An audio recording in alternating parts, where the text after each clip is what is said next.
You know those shows, the ones that really burrow deep into your imagination, the ones that kind of redefine television and just stay with you, like long after the credits roll? Oh, absolutely. Well, today we're taking a deep dive into the mind, the extraordinary mind, behind some of the most groundbreaking and critically acclaimed series of our time. Precisely. We're focusing our lens today on George Vincent Gilligan Jr., but, known globally as Vince Gilligan. Vince Gilligan. Yeah, the American screenwriter, filmmaker, and honestly, a visionary creator. Our source material for this exploration is a pretty meticulously detailed Wikipedia entry. It offers a really rich tapestry of his life and his career. Okay, so our mission today then is to really understand the journey of this creative force. We want to trace his evolution from like a curious kid playing with the Super 8 camera Right. to becoming the architect of these entire fictional universes. Right. And I think most excitingly, we'll look ahead to his highly anticipated upcoming science fiction drama, Pluribus, Ah, yes, Pluribus. which is set to premiere, believe it or not, November 2025. Getting closer. Yeah. Along the way, we'll unpack the influences that shaped his unique storytelling, explore how he consistently, challenged TV norms, and highlight some of the surprising facts that make his story, both personal and professional, just so compelling. So prepare to uncover the genesis of iconic characters. Think Walter White, Saul Goodman. Delve into the creative struggles and, well, the triumphs behind these monumental series. And discover the unexpected twists and turns in the story of a man who didn't just redefine what serialized television could be, but maybe what it should be. You're definitely in for a deep exploration of a modern master. Okay, let's do it. Let's unpack this journey, starting right at the beginning, his formative years. Vince Gilligan was born George Vincent Gilligan Jr. on February 10th, 1967 in Richmond, Virginia. Right. That makes him 58 years old today. And frankly, when you consider the scope, the impact of his body of work, it's kind of astonishing how much he's accomplished in that time. It sort of begs the question, what kind of environment nurtured such a talent? It really is remarkable, isn't it? His family background certainly offers some interesting foundational insights. His mother, Gail, she was a grade school teacher, Okay. which, often implies a certain patience, maybe an ability to communicate complex ideas, perhaps a keen observation of human behavior. Sure, makes sense. And his father, George Vincent Gilligan Sr., worked as an insurance claims adjuster. Oh, an adjuster. Yeah, now if you think about that, an adjuster deals with the aftermath of crises. Yeah. Right, with claims, evaluating risk, consequence. Right, the messy details. Exactly. So this combination, an educator and someone dealing with the intricate mechanics of responsibility and often those moral gray areas, it might have provided this subtle yet profound backdrop to the analytical and, frankly, deeply moral mind we see at play in his writing. That's a fascinating way to look at it, almost like a predestined narrative influence. And his childhood upbringing had an even more specific, really fascinating detail that maybe a lot of fans don't know. After his parents divorced in 1974, he and his younger brother Patrick were raised in Farmville in Chesterfield County, and he attended J.P. Wynne Campus School. It was a laboratory school run by Longwood College, now Longwood University, and crucially, his mother actually taught there. And here's where it gets really interesting. This is a brilliant piece of personal history woven right into his most famous creation. Oh, yeah. Gilligan later famously used that exact name, J.P. Wynne, No way. for the fictional high school where Walter White teaches in Breaking Bad. Wow. I didn't know that. Yeah. It's more than just a nod. It's almost a poetic callback from his own life, subtly embedded into the fabric of the show. It demonstrates just how deeply personal experiences, those seemingly innocuous details, can infuse and enrich a creative work. Shows a mind that, stores and reuses these resonant elements. It's those kinds of meta details, isn't it, that make you realize just how much of an artist's personal history, their lived experience, finds its way into their work, whether they mean it to or not. Exactly. And speaking of personal history, the source mentions his religious identity. He was raised Catholic, but later described himself as pretty much agnostic. That seems to resonate so deeply with the moral landscape of his stories. That thoughtful, questioning nature he expresses, identifying as agnostic, it's absolutely something that clearly influences the profound moral complexities, the existential dilemmas of his characters. He actively avoids easy answers. Right. He prefers to explore the vast, often ambiguous gray areas of human morality. I mean, think of Walter White's continuous rationalizations for his actions, Oh, yeah. how he constantly shifts the moral goalposts to justify his increasingly dark deeds. He isn't wrestling with divine commandments. He's grappling with a very human kind of unmoored morality in that gray area. Like an agnostic perspective might navigate things. It's exactly. Or think of Better Call Saul, Kim Wexler's ethical compromises. They're rarely about simple good versus evil, but about navigating this complex legal and personal landscape where, well, no choice feels clean. Right. So this spiritual outlook provides a foundational element to the ethical challenges his characters consistently face, and it invites us, the audience, to look beyond simplistic black and white thinking. That's a truly profound connection to draw, and it makes so much sense when you look at the nuanced ethical tightropes his characters walk. Now let's talk about the smark, the thing that ignited his filmmaking passion. This is really the origin story of the storyteller. He became best friends with Angus Wall, who, interestingly, would later become this renowned film editor and film title designer. Yeah, huge talent himself. And that friendship proved absolutely pivotal. The crucial early spark for Gilligan's interest in film was, well, it was an incredibly generous gesture from Wall's mother, Jackie. She taught alongside Gilligan's mother at J.P. Wynn, remember? The connection continues. And she lent him her Super 8 film cameras. Wow.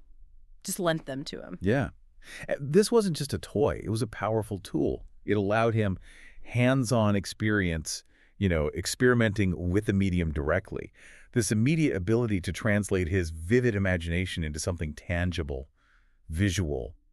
It was incredibly formative. It's one thing to dream up stories, but another thing entirely to learn the mechanics of capturing them on film, especially that young. Exactly. I can just picture those early, probably pretty rough, homemade sci-fi adventures with his younger brother Patrick, who often starred in them. Oh, yeah, homemade special effects and everything. Probably featuring epic battles and special effects, maybe achieved with tinfoil and loads of imagination.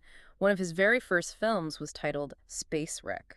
What kind of stories do you think a young Vince Gilligan was trying to tell, even back then? That's a great question. And even in those, charmingly rudimentary films like Space Wreck, you can almost see the sort of nascent blueprint for the intricate world building and character dynamics he later perfects. Oh, yeah. He wasn't just making films. He was exercising that vivid imagination, his father noted. Learning how to translate internal narratives into external visuals, figuring out cause and effect, how to build suspense, how to create empathy for characters, even if they were just his younger brother in a homemade alien costume. Right. This early playful approach to storytelling was really setting the stage for entire fictional universes to come. And this early talent, it got validation incredibly quickly. Just a year after starting these cinematic experiments, Gilligan won first prize for his age group in a film competition at the University of Virginia. Wow. That initial public recognition, that early pat on the back, must have been an incredibly powerful encouragement for a budding filmmaker, confirming he was on the right path. Absolutely. That early validation, especially at a competitive event like that, it can be a game changer for a young artist. It tells you, hey, what you're doing. It resonates. Keep going. And the impact of Jackie Wall, Angus's mother, really cannot be overstated. The source quotes Gilligan directly here, underscoring her profound influence. He says, "I wouldn't be where I am today if it weren't for Jackie. She was a wonderful lady and a real inspiration." That's powerful. Yeah. She actively encouraged both Gilligan and Wall to pursue careers in the arts, even taking them to Richmond to see films at Cloverleaf Mall. This wasn't just about lending a camera, it was about nurturing a passion, This really highlights the profound importance of early mentors, those supportive figures in a young artist's life. Jackie Wall didn't just provide a tool or a fleeting moment of encouragement. She fostered an entire environment of belief and exposure. Taking them to see films, discussing art, these experiences are invaluable. It's a powerful reminder that sometimes the greatest influence comes from those who simply see and believe in your potential and actively help you explore it. His parents also played a significant role in shaping his creative palette, particularly his father.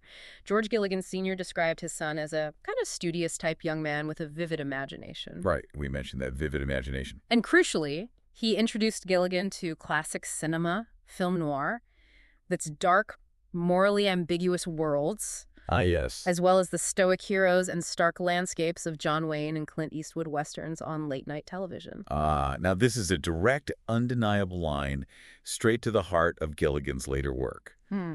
You can so clearly see the echoes of these genres, the fatalism and moral ambiguity of film noir, Totally. the stark, unforgiving landscapes, the themes of justice and retribution, the lone, often anti-heroic figures of Westerns. It's all there in the visual language, the character arcs, the pervasive narrative tension of Breaking Bad and El Camino. It's not just about content, is it? Not at all. It's about the underlying philosophy, the aesthetic choices, the lighting, the use of silence, that slow burn of consequence. The DNA of those classic films runs right through his modern masterpieces. Yeah. And his academic achievements continue to blossom, too, providing a really solid foundation for that inherent talent. After 8th grade, he won a scholarship to attend the prestigious Interlochen Center for the Arts. Wow. Interlochen. That's serious. Yeah. Then he attended Lloyd C. Bird High School, graduating in '85, before going on to NYU's Tisch School of the Arts on another scholarship. Tisch, okay. Top tier. Where he received a BFA in film production. So this academic foundation at a prestigious place like Tisch must have provided a crucial counterpoint to the raw, intuitive passion he developed with his Super 8. How do you see that blend? The formal training and the inherent talent. Yeah. How does that manifest in his unique approach later on?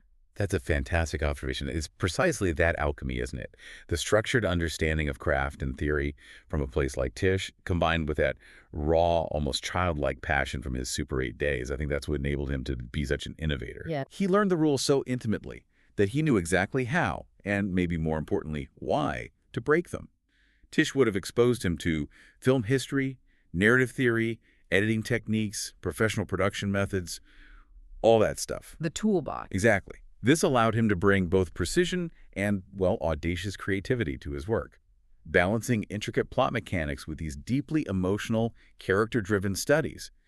He wasn't just making it up as he went along. He was building upon a robust understanding of the medium. And he even earned early screenwriting recognition while still at NYU. He wrote the screenplay for Home Fry. Home Fries, right. And received the Virginia Governor's Screenwriting Award for it in 1989. Before he even graduated. That's truly remarkable, getting industry recognition, a professional award so early in his career. No doubt about it. And film producer Mark Johnson, who was one of the judges for that award, was deeply impressed. He called him the most imaginative writer he had ever read. Well, from Mark Johnson. Yeah. This praise from an established industry veteran was a clear and powerful foreshadowing of his future success. Recognizing a truly unique voice and vision even then, it must have been a tremendous confidence booster, knowing his talent was being seen and valued that early. And here's a curious detail. I found this fascinating from his NYU days. He also studied holography. Holography? Yeah. Seriously? Yeah, under Jason Sapan at Holographic Studios in New York City. It's such an unexpected path for someone who would become known for, gritty realism. It's an interesting quirk, isn't it? When you think about holography, it's all about creating three-dimensional images from light. Right. Fabricating this visual illusion that plays directly with perception. It's about creating an incredibly convincing, yet ultimately, well, false reality. For a storyteller who would later craft narratives so reliant on shifting identities, hidden truths, characters creating these elaborate facades, think of Walter White's meticulously constructed dual life. Oh. Or Saul Goodman's entire persona, this early technical curiosity about how light and illusion can create new realities. It feels almost prescient. Huh. That's a cool thought. It highlights a mind always fascinated by layers of perception, both literally and figuratively, and the ways in which reality can be manipulated or obscured. That's a brilliant connection from manipulating light to manipulating narrative truths. So from exploring the perception of reality through light in a New York studio, this unique blend of technical curiosity and storytelling passion led him directly to his first major foray into episodic television, a show that itself played heavily with hidden truths and alternate realities. The X-Files. The X-Files, yeah. How did this fan-turned-writer manage to break into such an iconic series? It's a classic Hollywood story, really. Yeah. Born from genuine passion, Gilligan was a huge fan of The X-Files. Like a proper fan. Oh, yeah. Yeah. Which directly motivated him to submit a spec script to Fox. This is often an incredibly difficult door to open in the industry, as you know. But being a true fan, intimately familiar with the show's world, its characters, its mythology, that allowed him to craft something that genuinely resonated with the showrunners. It showcased his understanding and talent in a way a generic script just couldn't. His submitted script became the second season episode Soft Light, premiered May 5, 1995. Talk about a dream come true for a fan. Absolutely. This initial success was the vital stepping stone for what became a long and incredibly influential tenure on the series. And his contributions to The X-Files were far from a one-off. They were truly extensive, multifaceted. Over his time on the show, Gilligan wrote, I think it was 29 episodes. 29, that's a huge body of work. It really is. It allowed him to truly hone his craft in serialized storytelling, character development, the intricate mechanics of building a long-running mystery that evolved over years. And we're talking about some truly memorable episodes, too. Many became fan favorites, critically acclaimed, like psychologically intense Pusher. Oh, sure. Yeah, classic. The poignant Paper Hearts, the surprisingly funny Bad Blood. Bad Blood is brilliant. The action-packed Drive, Typhonus, exploring immortality, and the innovative X-Cops. And many of these were co-written, right, with collaborators like John Chabon, Frank Spotnitz, Chris Carter, Tim Minear. Yeah, highlighting that intensely collaborative nature of TV writing, where ideas are constantly honed and refined in a room full of, well, brilliant minds. And beyond just writing, he took on an extraordinary number of producing roles. You really did. Co-executive, co-producer, supervising producer for like well over 100 episodes. This wasn't just a collection of titles on a resume. It was an unparalleled immersion into the entire machinery of television production. He was learning how budgets are managed, how creative visions get translated onto the screen, how problem-solving unfolds in real time, how a show is built from the ground up and maintained over seasons, all while still crafting compelling narratives. This holistic, hands-on understanding became absolutely invaluable, truly laying the groundwork for when he would eventually take the reins as a showrunner himself. He also gained crucial directing experience, helming 2 episodes of The X-Files, Just So White in 2000 and Sunshine Days in 2002. Right. So it's clear his time on The X-Files wasn't just about writing. It was a comprehensive training ground for every aspect of high-level TV production. Precisely. Yeah. That early foray into directing was absolutely crucial. It allowed him to understand the visual language of storytelling, how performances are shaped, how every element on screen contributes to the narrative. Yeah. It laid the groundwork for his later work behind the camera on his own creations, enabling him to translate his written vision directly to the screen with a practiced, singular eye. It's part of what makes him such a complete filmmaker and showrunner. And he even had a hand in expanding the X-Files universe by co-creating its spin-off series, The Lone Gunman. The Lone Gunman. With Chris Carter, John Chabon, and Frank Spotnitz. He also served as an executive producer for that series, further cementing his place within that whole sci-fi world. The Lone Gunman, however, Yeah. it only ran for 1 season, 13 episodes. Right, didn't last long. Which offers a fascinating contrast to the massive runaway success of his later spinoff, Better Call Saul. Yeah, good point. It shows that even with a strong creative team, established characters, a beloved universe, not every project achieves the same level of longevity or critical adoration. It highlights the inherent unpredictability of the industry and perhaps the unique lightning-in-a-bottle quality of his later works. It was a learning experience, no doubt, even its limited run. But regardless of the lone gunman's fate, the skills Gilligan gained during his extensive time on The X-Files were absolutely foundational. Everything from crafting compelling episodic narratives, understanding the overarching mythology of a long-running series, the intricate mechanics of long-form TV production. Yeah. It all served as his launch pad for what came next. And it's particularly fascinating to note how the science fiction and suspense elements he explored here would clearly echo in future projects. Most notably, his upcoming series Pluribus is explicitly compared to The X-Files itself, which brings his career full circle in a truly fascinating and exciting way. He's returning to a genre that not only shaped him as a writer, but clearly still holds a deep creative appeal. It suggests an enduring intellectual curiosity that stretches across his entire career. And that brings us to the empire he built, arguably his most iconic work, the one that truly changed the game for prestige television. Breaking Bad. Breaking Bad, yeah. Gilligan is best known, of course, as the creator, primary writer, executive producer, and occasional director of the AMC crime drama series Breaking Bad, which aired from 2008 to 2013. The revolutionary premise of Breaking Bad was totally what set it apart, made it a groundbreaking entry into television history. Gilligan conceived the series with a concept he put so succinctly: the hero would become the villain. Such a great pitch. It was a deliberate and stark subversion of traditional television, where characters, especially protagonists, often remain in this self-imposed stasis just to ensure the show's longevity. It was actively rejecting that comfortable formula. I remember when I first heard that concept, it just blew me away. It felt so incredibly bold for television at the time, especially for AMC, which was still sort of finding its footing in original drama. Definitely. He really articulated his philosophy on character evolution, stating, television is historically good at keeping its characters in a self-imposed stasis so that shows can go on for years or even decades. When I realized this, the logical next step was to think, how can I do a show in which the fundamental drive is toward change? He wasn't just looking for conflict. He was looking for profound transformation. Exactly. This was a paradigm shift in how character arcs could be approached in serialized storytelling. He wasn't just telling a story, he was exploring a fundamental philosophical question through the medium of long-form narrative.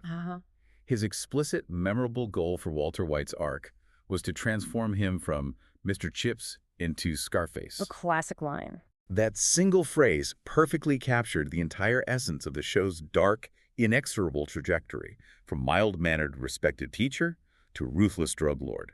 It's a masterclass in conciseness and narrative ambition, promising a journey of moral decay that audiences had rarely, if ever, seen executed with such commitment on television. You'd think a concept as revolutionary and clear as Mr. Chips to Scarface would be an instant green light, right? But Gilligan actually faced a surprising hurdle in the early pitching stages of Breaking Bad. What was that initial discouragement? How did he get past it? It's a fantastic insight into the challenges of the industry and really a testament to persistence. He was actually quite disheartened when he discovered Weeds. Weeds. Right. Another series centered on a suburban drug dealer already existed and was on the air. He even considered abandoning Breaking Bad altogether. Really? Yeah, feeling that his core idea might be redundant or too similar. It illustrates how creators constantly fear their original ideas might already be out there. Thankfully, his producers recognized the distinct tone, the moral depth, the unique, dark trajectory Gilligan brought to his premise. They convinced him to push forward, emphasizing that his take was distinct enough to stand on its own. It was a critical moment for the show's very existence. And the outcome, of course, speaks for itself. Breaking Bad received widespread critical acclaim, universally praised by critics as being among the greatest television dramas of all time. Absolutely. It's not just commercial success, that's profound cultural and artistic impact, shifting perceptions of what TV could achieve. The show's accolades are truly a testament to its unparalleled quality, its enduring influence. Gilligan was awarded, 4 consecutive Writers Guild of America awards? From 2012 to 2014. Impressive streak. 3 of those were as part of the Breaking Bad writing team, and 1 was individually for writing that incredibly intense, pivotal episode, Box Cutter, in 2011. Oh, Box Cutter. Chilling. Yeah, a masterpiece of tension and character reveal. He also won the Episodic Drama Award for the Breaking Bad pilot back in 2008, signifying immediate recognition of excellence right from the start. Wow. These WGA awards really underscore the sheer brilliance and consistency of the show's storytelling, script by script. And it wasn't just the writing. On the production side, he received 2 Primetime Emmys in 2013 and 2014 for producing the show. Right. Outstanding drama series. Contributing to his total of 4 Primetime Emmy Awards. And as a director, in 2014, he won the Directors Guild of America Award for Outstanding Directing in a Drama Series for his masterful direction of the Breaking Bad series finale, Felina. That DGA award for Felina is particularly significant, I think, because it underscores his skill not just as a writer crafting those complex narratives, but also as a director capable of bringing those narratives to a powerful, cathartic, emotionally resonant conclusion. Yeah, Felina was something else. It was a tour de force, executing a near-perfect ending to one of television's most iconic sagas, and his direction ensured every visual, every performance beat landed with maximum impact.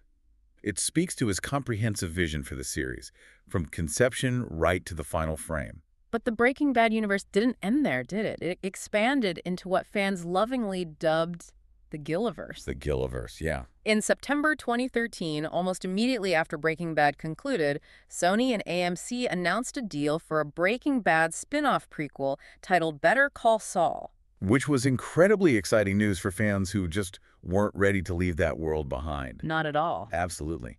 And this prequel, wisely centered on the wildly popular and complex character of Saul Goodman from the original series. Bob Odenkirk. Yeah. Exploring his life before he became Walter White's lawyer, with Bob Odenkirk reprising his iconic role. It was a genius move, really, to delve into such a beloved and morally ambiguous supporting character, giving him an entire origin story and transformation arc of his own. Gilligan co-created the series with Breaking Bad writer Peter Gould, with both of them initially serving as showrunners. They even shared a WGA award for the premiere episode Uno in 2015. Another sign of critical approval right out of the gate. Yeah. His role evolved, however. While he directed and co-wrote the premiere, Gilligan later transitioned, leaving the Better Call Saul writing staff early in Season 3 to focus on other projects. Peter Gould became the sole showrunner. Right, I remember that. And this transition was reportedly planned since the show's inception, suggesting a careful long-term vision for the franchise and a clear succession plan for creative leadership. It shows a creator who's confident in his collaborators, trusts them implicitly with his vision. Even with that step back from day-to-day show running, he remains significantly involved, didn't he? Yeah. In a reduced capacity, directing key episodes in Season 4, Wiedersehen, and Season 5, Bagman. Bagman. Incredible episode. Oh, yeah. And in a delightful return for fans, he came back to the writer's room for Season 6, co-writing the critically acclaimed episode Waterworks with Peter Gould. Which was fantastic. That really shows his enduring commitment to the characters and the world he created, even as he was exploring new horizons. And then came the sequel film, El Camino, a Breaking Bad movie. El Camino, yeah. Gilligan quietly developed the script for this film ahead of Breaking Bad's 10th anniversary, choosing to continue the narrative rather than just letting it rest. It was a surprise for many, but definitely a welcome one. The film meticulously wrapped up the story of Jesse Pinkman following the dramatic, explosive events of Breaking Bad's finale, Felina. For many fans, myself included, this was a much-needed sense of closure. Definitely. Offering a glimpse into Jesse's fate that the series finale purposefully left ambiguous. Gilligan subsequently led the film's direction and filming, ensuring his singular vision for Jesse's journey was executed. El Camino was released in a limited theatrical run and on Netflix in October 2019, providing that satisfying epilogue. The interconnected universe of Breaking Bad, Better Call Saul, El Camino, and various associated short-form web series has, quite naturally, been informally dubbed the Gilliverse by staff and fans alike. Right. Recognizing the cohesive and meticulously crafted world Gilligan built. However, following the broadcast run of Better Call Saul, Gilligan made a pretty definitive statement Yeah. that he does not plan to create any more works related to Breaking Bad. Wow. The end of an era. It marks a significant creative pivot and, potentially, the definitive, maybe bittersweet, end of this beloved universe. It's a creator making a conscious decision to move on, despite the immense popularity and the continued appetite for more. Indeed, it's bittersweet. But a creator's legacy is often complex, right? Not always a straight line of triumphs. And sometimes, even at the peak of their renown, past works can come under renewed scrutiny. In March of this year, 2025, a significant legal challenge emerged that casts the spotlight on the very origins of his most famous creation. Can you tell us about this civil lawsuit filed by screenwriter Luke H. Walker? This is a very recent and developing story. The lawsuit, filed in Los Angeles Superior Court, the case number is 25 STCV 07041. It alleges that the core concept and plot of Breaking Bad were derived from Walker's earlier screenplay, Speed Queen. Speed Queen. Purportedly, Speed Queen had been circulated within the industry prior to Breaking Bad's development, leading to this claim of intellectual property infringement. Ah. This is a potentially significant legal challenge to the originality of Gilligan's most famous work. And it's important for us, to present it as an ongoing legal matter, reporting the facts from our source without any judgment or speculation on its outcome. Absolutely. It reminds us that even highly acclaimed works can face these kinds of challenges. Absolutely. It's a developing story to keep an eye on, and certainly a challenge to navigate for any creator. But shifting gears, even with the colossal success of the Gilliverse, Vince Gilligan has pursued other ventures. Some successful, some, well, not so much. Let's talk about the short-lived Battle Creek series. Ah, Battle Creek. Yeah. In September 2013, Sony struck a deal with CBS to produce this new television series, which Gilligan created with David Shore. David Shore from House, right? That's the one. What's particularly interesting is that it was based on a script Gilligan had actually written 10 years prior. 10 years. Wow. Yeah. This highlights that some ideas can take a very, very long time to come to fruition, incubating for years before they find the right time or platform. It speaks to the patience and persistence often required in creative development. The premise was a police procedural, but with a fresh twist. It followed the partnership of two mismatched police detectives who had to compete with this seemingly perfect FBI agent, Wait, the dynamic. offering a dynamic ripe for conflict and character exploration. Gilligan co-wrote the first episode with David Shore, who also served as the showrunner. It sounded like it had a lot of potential on paper. It did, offering a departure from the darker themes of his previous work, while still maintaining his interesting character dynamics, moral conundrums. Wow. CBS ordered 13 episodes, and the series aired starting March 1st, 2015. However, despite the pedigree of its creators, CBS decided not to renew Battle Creek for a second season. Yeah, that was quick. It illustrates the incredibly unpredictable nature of network television and the challenges even acclaimed creators like Gilligan face when trying to launch a new show outside an established universe.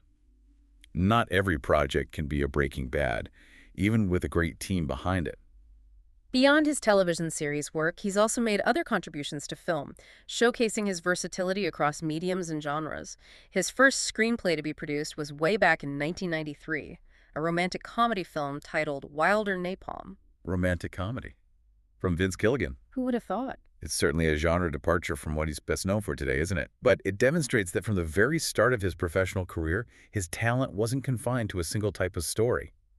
It speaks to an underlying ability to craft compelling narratives and believable characters, regardless of the overarching tone or genre. And while he was working on The X-Files, one of his other early screenplays from his NYU days, Home Fries, remember that one? Yeah, the award winner. It was produced in 1998 as a film starring Drew Barrymore and Luke Wilson. Right. This again demonstrates his writing talent from his university years continued to bear fruit in the industry, even as he was deeply immersed in television. And then, on a much larger scale, he took on a significant role in a big-budget film by rewriting the screenplay for the 2008 Will Smith superhero movie Hancock. Oh, right, Hancock. I forgot he worked on that. Yeah, originally penned by Vincent Ningo. This was a blockbuster project, a total different beast from his indie or television roots. That highlights his skill in refining and adapting existing cinematic material, proving he could step into a major studio project and reshape it, bringing his narrative sensibility, his character focus, to a different kind of story in an established character. To be entrusted with a tentpole movie like that speaks volumes about his reputation as a script doctor. Absolutely. It shows he's not just a visionary creator from scratch, but also a masterful craftsman who can diagnose and improve existing narratives, bringing structure and depth to complex studio productions. Now, for some of his other diverse television work and a few truly surprising acting roles, after his extensive time on The X-Files, he was hired by its creator, Chris Carter, to be a consulting producer on Carter's new series, Harsh Realm. Harsh Realm, yeah, 1999-2000. Showing continued collaboration within that sci-fi sphere, a universe they both understood so well. He also maintained his presence in television writing in the years leading up to Breaking Bad. He penned an episode for the short-lived police procedural robbery homicide division in 2002, and an episode for the ABC series Night Stalker in 2005. These roles kept his writing sharp, his network connections active, and allowed him to explore different narrative structures before he embarked on his magnum opus. It's a reminder that even hugely successful creators have periods of working on varied projects, honing their skills. And then something delightfully unexpected. In 2014, Gilligan made his acting debut. Acting debut? No way. Yes. In the Community episode, VCR Maintenance and Educational Publishing. Oh, I have to see this. He played Devin, or Pile of Bullets host, this cheesy actor from a fictional 1990s VCR-based video game. It was completely out of left field and, quite frankly, hilarious. That cameo sounds truly charming and unexpected, showcasing a lighter, more playful side to his personality that we rarely see in his dramatic, often intense creative work. Totally. It's a wonderful little Easter egg for fans, and it demonstrated a good sense of humor, a willingness to step outside his comfort zone. Perhaps it was a chance to be on the other side of the camera, just play a bit. His acting appearances continued with roles in comedy Bang Bang in 2015 as the Commissioner, as the voice of Axelon in Pen Zero, Part-Time Hero in 2017, voicing himself in American Dad in 2018, and another self-referential role in What Just Happened with Fred Savage in 2019. Wow, he really got the bug. It seems he genuinely enjoyed that brief dabble in front of the camera, maybe finding it a fun counterpoint to the intensity of showrunning. Indeed. It's clear he has a playful spirit underneath the serious artist, But it's also worth noting that he had several creative visions that, for various reasons, remained unrealized, offering a glimpse into the paths not taken. Right, the what ifs. Exactly. Mm. In 2007, just before Breaking Bad really took off, Gilligan and fellow X-Files producer Frank Spotnitz wrote a sci-fi pilot titled AMPED, Okay. which ultimately was not picked up for a full series. This demonstrates a continued underlying interest in science fiction even after The X-Files, predating his upcoming Pluribus. It shows that particular genre always held a special place in his creative heart. Absolutely. And a really ambitious project that sadly stalled was announced in 2016. Gilligan was set to develop an HBO limited miniseries about Jim Jones and the horrifying 1978 Jonestown tragedy. Jonestown, wow, that sounds like a chillingly perfect fit for Gilligan's exploration of moral dissent, charismatic leaders. What do you think drew him to such a dark and complex historical event? And what kind of unique Gilligan spin might we have seen on it before it stalled? It's a chillingly perfect fit, isn't it? Given his deep exploration of characters who wield manipulative power, who lead others down destructive paths, tracing the psychological evolution of Jim Jones from a seemingly benevolent family to the architect of a mass tragedy would have been right in Gilligan's wheelhouse. Absolutely. Imagine the meticulous detail he would have brought to the unraveling of Jones's psyche and the chilling exploration of how ordinary people can be swayed by charisma and ideology. The series was planned to be based on the 1982 nonfiction book Raven, Right. and had high-profile collaborators, including actress Octavia Spencer and Gilligan's longtime colleague Michelle MacLaren, who directed several amazing Breaking Bad and Better Call Saul episodes. However, by 2018, Gilligan stated that he had slowed down on developing the project. This highlights the extensive research, the immense emotional commitment required for such a sensitive and complex historical narrative. It also suggests, maybe, that a creator's priorities can shift, especially when tackling a story of that magnitude, that real-world weight. You can't just churn out a story like Jonestown lightly. Not at all. A story of that real-world weight demands not just extensive research, but an immense emotional and intellectual commitment. Perhaps it demanded a level of engagement he wasn't ready to give at that moment, or it simply wasn't the right creative season to dive into such profound darkness after years in the morally ambiguous Gilliverse. Yeah, that makes sense. It really highlights the discerning nature of his creative choices, that he would rather pause a project than compromise its potential depth. Which brings us beautifully to what is next for him. And now we turn our attention to the next frontier, a new chapter in his career, Pluribus, and the exciting future it promises. After the conclusion of Better Call Saul, Gilligan shifted his focus to this new and eagerly anticipated show, closing one universe to open another. This marks a truly significant return to the science fiction genre, a creative space he first explored extensively with The X-Files and later with that unrealized pilot AMPED. Right. It's a fascinating full circle, returning to the very kind of speculative storytelling that captivated him early in his career. It suggests an underlying passion for exploring the unknown, using genre as a vehicle for deeper human truths. And the expectations for Pluribus are already incredibly high. The show has been explicitly compared to both The X-Files and The Twilight Zone. Wow, heavy hitters. Setting a significant bar for its blend of speculative storytelling, suspense, thematic depth. Those are two absolute giants of genre television he's being compared to. Those comparisons are not made lightly, are they? They come with immense pressure, but also immense potential. They suggest a series that will delve into profound questions, explore psychological landscapes, potentially use the genre to comment on the human condition in a way that Breaking Bad did with crime and morality. If it lives up to those comparisons, we're in for something truly special and thought-provoking. We have some key production details and an anticipated release date, too. The project was initially known under the intriguing working title White-Caro 339. White-Caro 339. Okay. But in September 2022, Apple TV Plus demonstrated significant confidence in Gilligan's vision by giving Pluribus a 2-season order, 2 seasons up front. ensuring a substantial platform for its narrative. That 2-season commitment from Apple TV Plus is a huge vote of confidence, especially in today's competitive streaming landscape. It allows Gilligan the creative runway he needs to tell a complex, serialized story without the immediate season-by-season pressure of renewal. This kind of upfront commitment empowers a creator to think big, execute on a long-term vision. And fans of the Gilliverse will be absolutely thrilled to know about a reunion with a familiar face, Rhea Seehorn. Yes, Kim Wexler. Celebrated for her iconic Emmy-nominated role as Kim Wexler in Better Call Saul, is confirmed to be in a starring role. This is huge news for those who love their past collaboration. It truly is. This reunion promises a continuation of the powerful actor-creator dynamic that defined his previous work.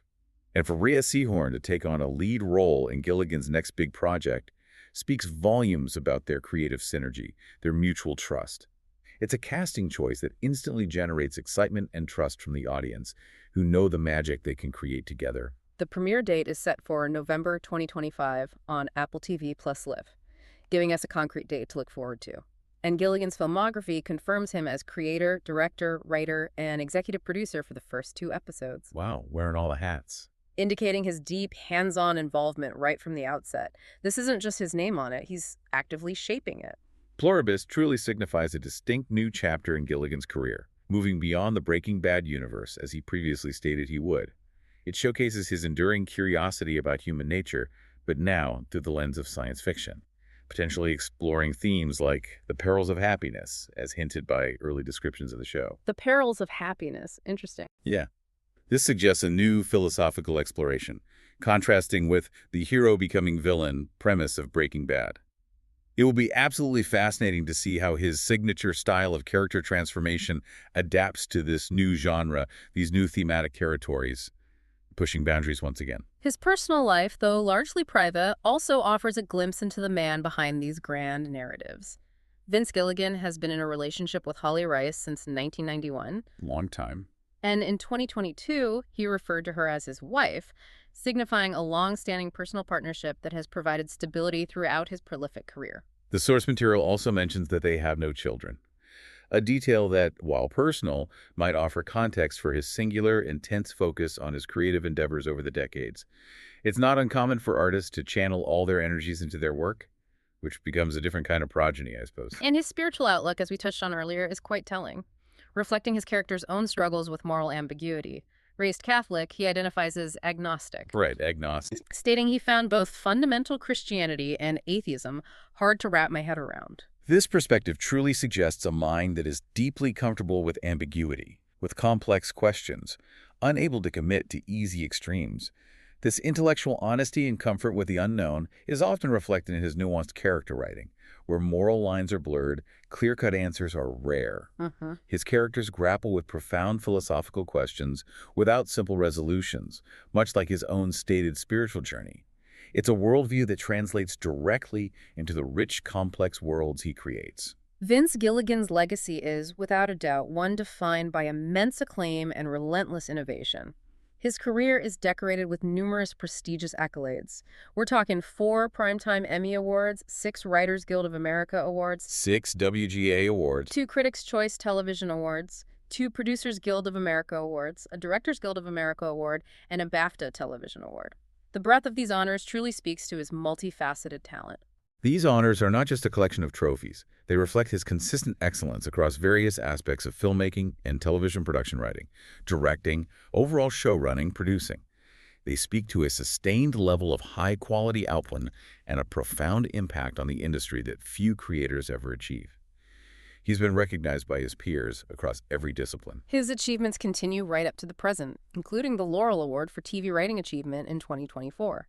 A testament to his ongoing influence, and those multiple WGA awards for television, episodic drama for the Breaking Bad pilot, Box Cutter, and Better Call Saul's Uno. Right, specific episodes. They're particularly notable, specifically honoring his exceptional scriptwriting. These individual recognitions underscore his profound and lasting impact, specifically on television writing. Acknowledging his singular voice, his unparalleled ability to craft compelling, complex narratives that resonate so deeply. Gilligan's lasting legacy is rooted in his profound contribution to serialized storytelling. He is celebrated for creating characters who undergo realistic, often dark, transformations, challenging audiences to grapple with moral ambiguity. His commitment to intricate plotting, unflinching character-driven narratives, pushing the boundaries of what television can explore. It has significantly influenced modern television, elevating the medium to new artistic heights. He is truly a master craftsman who consistently pushes the boundaries of what is possible on screen. We've journeyed through the remarkable career of Vince Gilligan, from a curious kid with a Super 8 camera and an eye for film noir and westerns, Right back to the beginning. to the visionary architect of the sprawling Dilliverse, and now to the cusp of a new science fiction epic with Pluribus. We've seen how his early influences, his dedicated academic training, and a profound understanding of storytelling allowed him to turn television on its head, constantly challenging our assumptions about character and narrative. He's a creator who masters the rules only to rewrite them. He didn't just tell stories. He fundamentally changed how we perceive protagonists, didn't he? Daring to show us a hero's full, dark transformation with such unflinching honesty. His influence is deeply embedded in the golden age of television we've all witnessed, setting a new, higher standard for character depth, moral ambiguity, and narrative complexity. He truly expanded the vocabulary of television. So, as Vince Gilligan embarks on this new science fiction adventure with Pluribus, which is already drawing those exciting comparisons to classics like The X-Files and The Twilight Zone, it makes us truly wonder, what new depths of human nature, or perhaps even extraterrestrial nature, will Gilligan force us to confront next? Good question. And how will his signature style of character transformation, his fascination with the perils of happiness, manifest when the canvas is not just crime and morality, but the very fabric of science fiction itself, where, well, anything is possible? It's a compelling, maybe exhilarating question to consider as we eagerly anticipate the next big story from this masterful storyteller.